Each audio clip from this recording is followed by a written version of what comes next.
Hello, welcome to this session. My name is Amir. I'm manager of the solution architecture, and we're going to be speaking about adaptive analytics. So before giving you the demo, because this is what this session is about, we are going to be talking a little bit about the problem. So analytics can be a hard problem. Imagine you have a transactional system, and it's been working for years, and it's running on Iris, and you need now to do some analytics. You need to do some reporting. You have to build a model for machine learning. You need to aggregate this data, answer to some regulatory reporting initiative. And that system is already well fine-tuned for that transactional workload. So whatever tool you pick, Tableau, Excel, Power BI, you're doing some machine learning work, if you hit that system directly, it's going to hurt. That system is not built for that. So there is a chasm there. And there are many solutions for that. For instance, you could build a data warehouse. Then you can work with a data engineer, and he will do a lot of ETL, extract, transform, load, to take that data out of that transactional system and leave it on another database, which is your data warehouse. And then you can point that preferred tool of yours to that data warehouse and do your analytics. But let's say you have more than one system, because sometimes to make meaningful analytics of a business, you need to collect data from more than one source. So that becomes a little bit more complex. And initiatives like a data lake are normally the way to go, but when you start bringing all that data together, it's really hard to join them and to keep that up and running, and the volumes are difficult to manage, and it normally becomes a data swamp instead of a meaningful data lake. So is there a better way? So let's think about this problem. What if there is a better way? What if I don't have to build this data warehouse or build this data lake, do all these ETL by hand, keep them up to date with the changes I have on my transactional systems, and manage this third piece of software, which is the data lake or the data warehouse? So that's what InterSystems Iris Adaptive Analytics comes to help. It is different in the way that you don't really need to build a data warehouse or a data lake. You don't need to define physical cubes or data marts manually. You don't need to build ETLs, extract, transform, and load, from those source systems to populate these cubes manually. AtScale does that for you. So we have partnered with AtScale. We're going to talk about another session from Carmen that will explain all about that. This session is about the demo, so I'm not going into the details of our partnership and how they are taking advantage of a lot of our secret sauce in Iris to get a lot of much better performance than they were getting before. So here we are talking about the solution to this problem. So the data stewards, they can now use this tool to look at the data that is in the transactional system and build a semantic layer. What is this? What is a semantic layer? Sometimes the fields, they don't have the best names for business people, and sometimes you just really need to join things first and prepare a little bit the data model. So that's what the data steward can do. We don't really need a data engineer to do that. He will use this tool, look at the data, join it, prepare it, give it little nice names, build some dimensions, some measures, and leave that ready for the business users to use. So no need for ETL, no need to pre-build cubes, physical cubes, and load them with the data. No need to worry about performance, and we are going to explain why. So here are the business users. They can pick whatever tool they like. This platform allows them to use SQL or MDX, so multidimensional expressions, all of that gets translated to the source systems. So how does that work? When we get a query from, let's say, Tableau, we will break that query into queries that go to the source systems. And they bring the data in, and for the first time, that's all there is to it. But as we get queries from the business users, we get smarter. We cache this data inside Iris. We create aggregations with answers to frequently asked questions, and we store that into Iris as well. And we use machine learning to decide which aggregations are the best. So there is a lot going on here. And with time, we stop going into those transactional systems. We just go there for new data. So it really is super fast. And it can really allow you to query billions of records in milliseconds. So what if my transactional application is not running on Iris? So there is a solution for that. You can use Iris interoperability and pick an adapter. Maybe you have to get your data out of there using SQL, maybe Kafka, maybe you're talking to a mainframe application, or getting messages out of a message queue. We store that data into Iris, and then it can be joined into with other data sources with adaptive analytics. All right, so we have that system there, the known Iris-based system. We have the interoperability layer solving that problem for us, and we have other sources that are based on Iris. All of them are now looking like SQL, and at scale can join all this data together depending on what the data steward is defining. So depending on what the data steward is defining for the business users. So here you see that we would only need a data engineer to build integrations or some ETL in the case we are working with a legacy system that's not running on Iris. So now let's see a demo about this UI. We're going to be showing you the UI of the data steward. You're going to see that it's a low-code approach to look at the data and build a semantic model. And we are going also to see some queries using different tools like Tableau and Excel.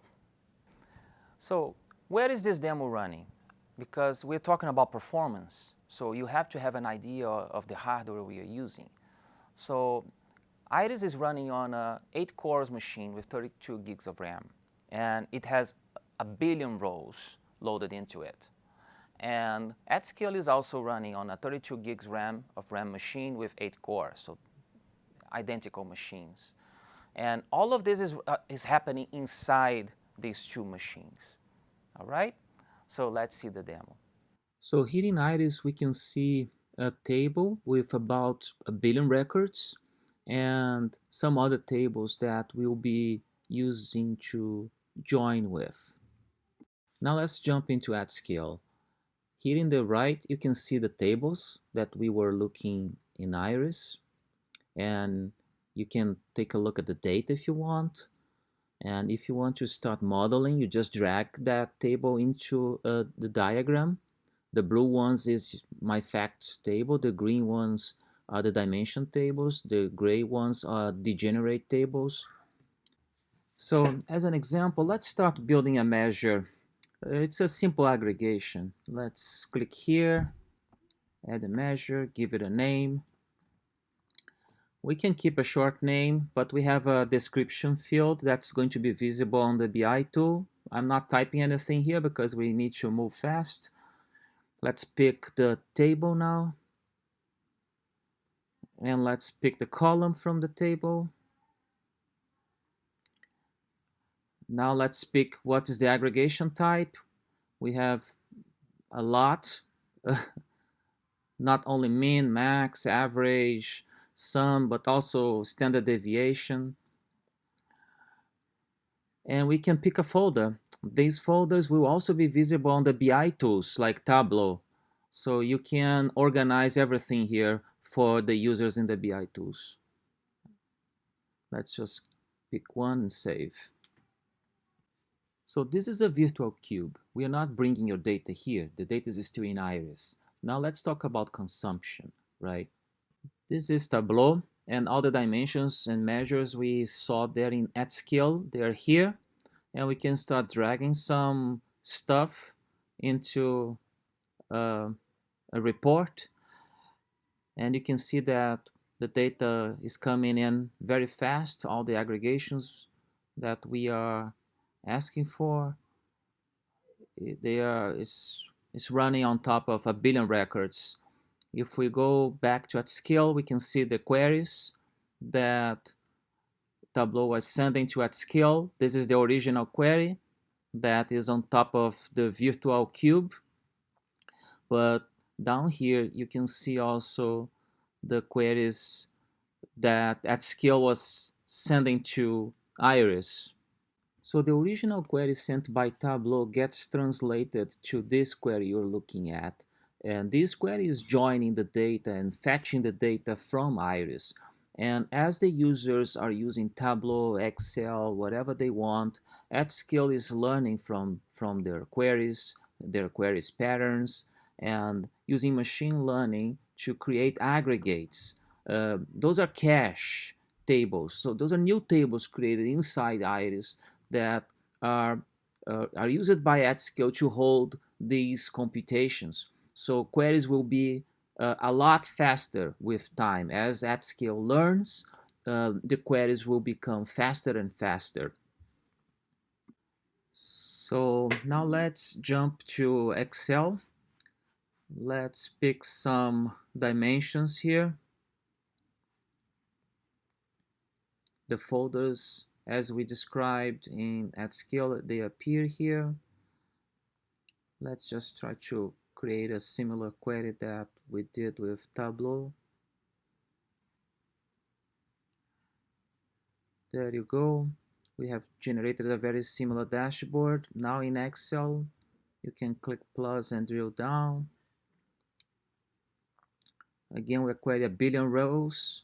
If we go back to at scale, we can find the query here. This time it's MDX. So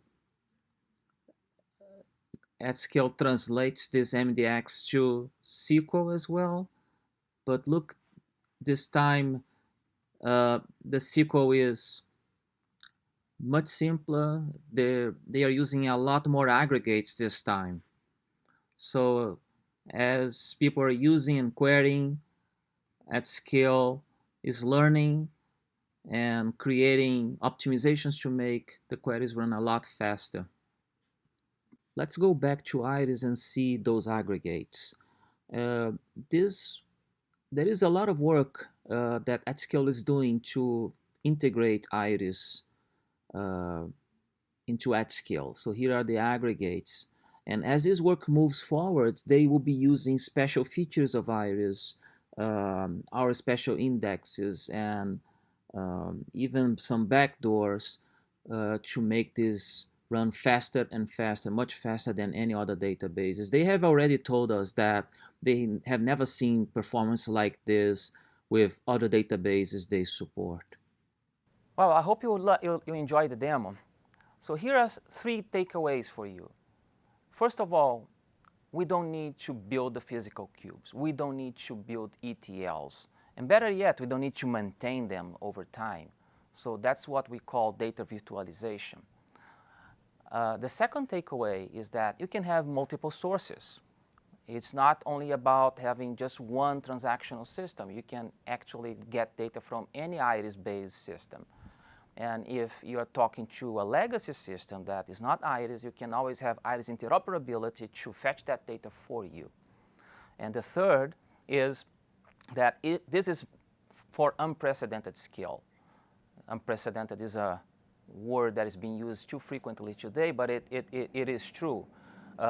When we were doing this partnership with AtScale, they started using some of our secret sauce and hidden features, and we have a native integration with them, and they have never seen the performance they have seen with us. So it is really unbelievable.